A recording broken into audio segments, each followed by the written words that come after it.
Bismillahirrahmanirrahim. Assalamualaikum warahmatullahi wabarakatuh. Perkenalkan, nama saya Nur Faida dengan NIM D1B1211013. Kelas B, dosen pengampu yaitu Dr. Laude Muhammad Harjoni Kilowasit SP MSI. Di sini saya akan memaparkan tugas saya, tugas 2. Langsung saja.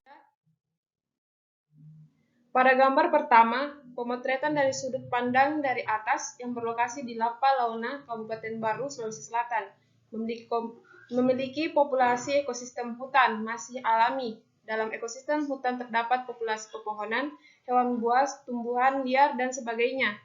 Tipe agroekosistem tersebut mencerminkan interaksi antar organismenya di dalam populasinya, yaitu di mana hubungan antara mangsa dan pemangsa atau predator. Adapun sifat utama agroekosistem dan nilai sosial agroekosistem yang ada pada gambar di atas, yaitu antara lain pertama itu produktivitas. Di dalam ekosistem ini belum ada sama sekali campur tangan manusia, sehingga tidak ada produktivitas yang optimal bagi petani.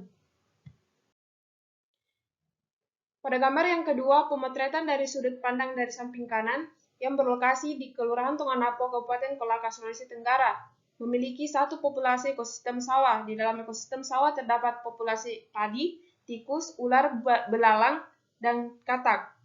Tipe agroekosistem tersebut mencerminkan interaksi antar organismenya di dalam populasi, yaitu predasi dan simbiosis mutualisme, di mana antar hubungan mangsa dan pemangsa atau predator dan memiliki nilai usaha tani yang produktif.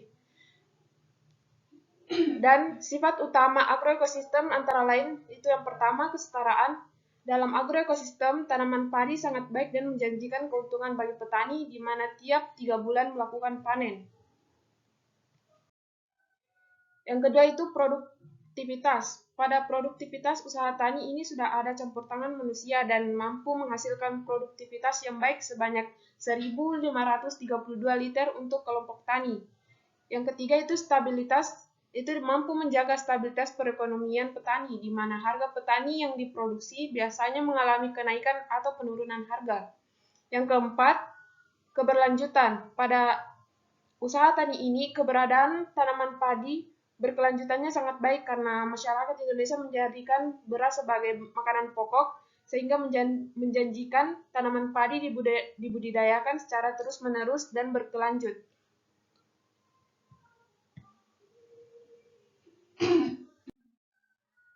Pada gambar yang ketiga, pemotretan dari sudut pandang dari bawah yang berlokasi di Kelurahan Tonganapo, Kabupaten Kolaka, Sulawesi Tenggara, memiliki satu populasi ekosistem kelapa.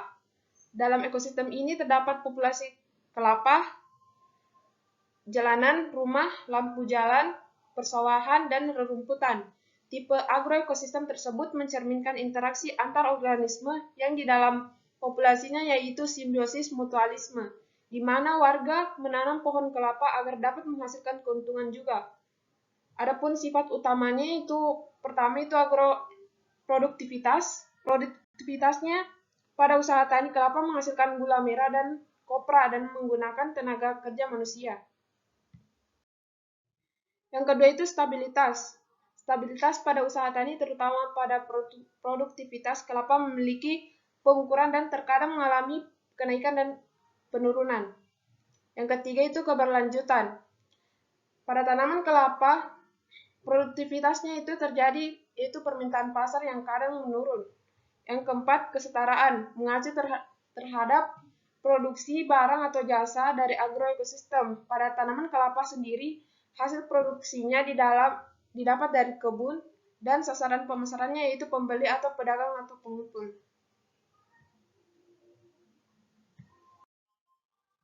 Pada gambar yang keempat, pemotretan dari sudut pandang dari depan yang berlokasi di PT Jonglin, Kabupaten Bombana, Sulawesi Tenggara, memiliki satu populasi ekosistem perkebunan tebu. Di dalam ekosistem perkebunan terdapat populasi tebu, serangga parasitoid atau penggerek batang, dan predator alami.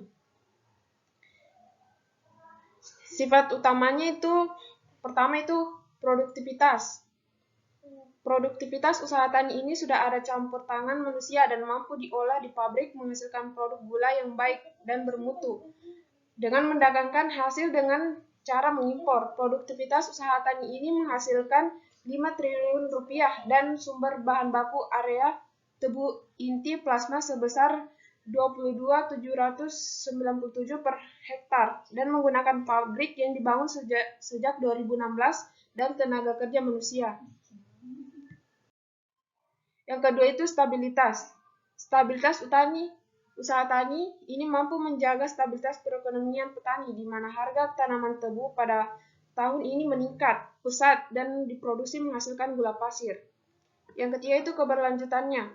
Keberadaan perkebunan tebu ini keberlanjutannya sangat baik karena masyarakat Indonesia khususnya bagi ibu rumah tangga sering memakai gula di dapur, sehingga menjanjikan tanaman tebu dibudidayakan secara terus-menerus dan berkelanjutan.